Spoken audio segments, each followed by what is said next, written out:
Majoritarianism in Sri Lanka. As you know that Sri Lanka emerged as an independent nation in 1948. The leader of this country uh, and the Sinhala community, they wanted to secure dominance over the government by virtue of their majority. और उसके leader सिनेला speaking सिनेला community के leader ये चाहते थे कि यहाँ पे government के अंदर जो है सिनेला लोगों का जो है डोमिनेशन रहे और they wanted to dominate over the country. As a result the democratically elected government adopted a series of the majoritarian measures to establish the Sinhala supremacy. और इस रिजल्ट से जो डेमोक्रेटिकली इलेक्टेड गवर्नमेंट श्रीलंका में थी उसने majoritarian step जो है adopt किए so that they can establish the Sinhala supremacy, जिससे कि वो सिनेला सुप्रीमेसी को एस्टेब्लिश कर सकें. Step taken by the Sri Lankan government to establish the Sinhala domination. तो फर्स्ट वन है जो स्टेप था श्रीलंकन गवर्नमेंट ने लिया. An act was passed to recognize the Sinhala as a official language in 1956, thus disregarding Tamils. एक act जो है 1956 में बनाया गया in which it is declare that the Sinhala will be the official language of the Sri Lanka disregarding Tamils. The government followed the preferential policy. Second point, the government followed the preferential policies that favor the Sinhala application for the university positions as well as the government job. दूसरा point ये था कि government ने प्रिफरेंशियल्स policy जो है prepare की for the sake of the Sinhala peoples and the government opportunity was given on to Sinhala peoples.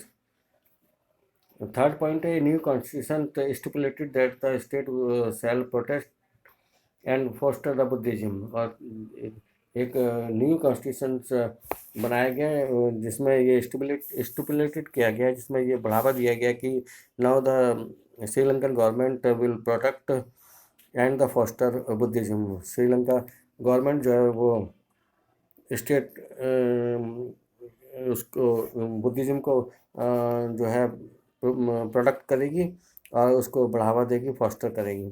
All these government measures coming one after the others. ये एक के बाद एक गवर्नमेंट जो है स्टेप ले रही थी so that the supremacy of the Sinhala will be establish in Sri Lanka.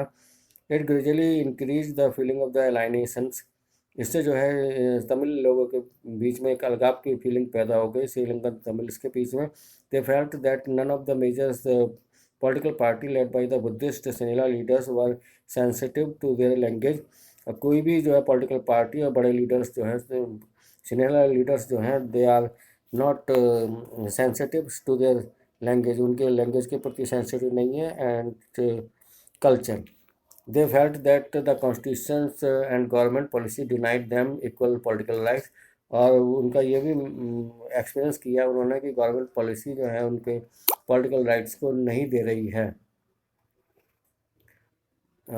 Discriminated against them in getting job and other opportunity. और दूसरे जो है दूसरे अवसरों में और जॉब को देने में जो है वो उनमें अंतर कर रही है. And ignore their interest. और उनके हितों को नज़रअंदाज कर रही है, इग्नोर कर रही है. इस रिजल्ट से relations between the Sinhala and the Tamil communities strained over time. वो धब्बेदार हो गए, यानी कि Sinhala Tamil communities relations between both community it become the strained one. Sri Lankan Tamils launch party and struggle for the recognition of Tamil as an official language. Sri Lankan Tamils ने अपनी party और संघर्ष को लॉन्च किया है so that Tamil language must become the official language in that country. For the regional autonomy के लिए, and the equal opportunity in securing the education and jobs, और एजुकेशन और जॉब को और इक्वल अपॉर्चुनिटी के लिए उन्होंने संघर्ष किया। But their demand for more autonomy to province populated by the Tamils was repeatedly denied. लेकिन उनकी जो डिमांड थी स्वायत्ता की, इंडिपेंडेंस की, प्रोविंस के लिए, जो कि तमिलों के द्वारा की जा रही थी, उसको लगातार मना किया जा रहा था। भाई 1980 में सेवरल पॉलिटिकल ऑर्गेनाइजेशंस बनाए गए, and it was demanding that Tamil Eelam must be made an independent state in northern and eastern part of the Sri Lanka. Distrust between the two communities turned into the widespread conflict। इससे जो है दोनों के community के बीच में एक चौतरफा संघर्ष हो गया, एक कॉन्फ्लिक्ट हो गई, टकरार हो गई, और इसने सिविल वार का रूप ले लिया। As a result thousand of peoples of both communities have been killed, जिससे कि दोनों कम्युनिटी के जो है हजारों लोग मारे गए। Many families were force to leave the country, बहुत सारी फैमिली जो थी they were force to leave the country as a refugee, and many more their livelihood, और बहुत बहुत लोगों ने अपना रोजगार भी खो दिया।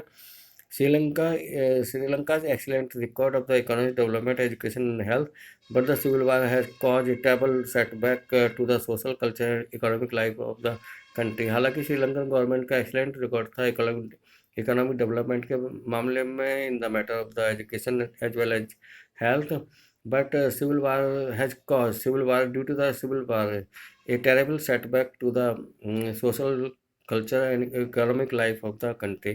एक झटका लगा सिविल वार की वजह से सामाजिक, सांस्कृतिक और आर्थिक जीवन श्रीलंका के।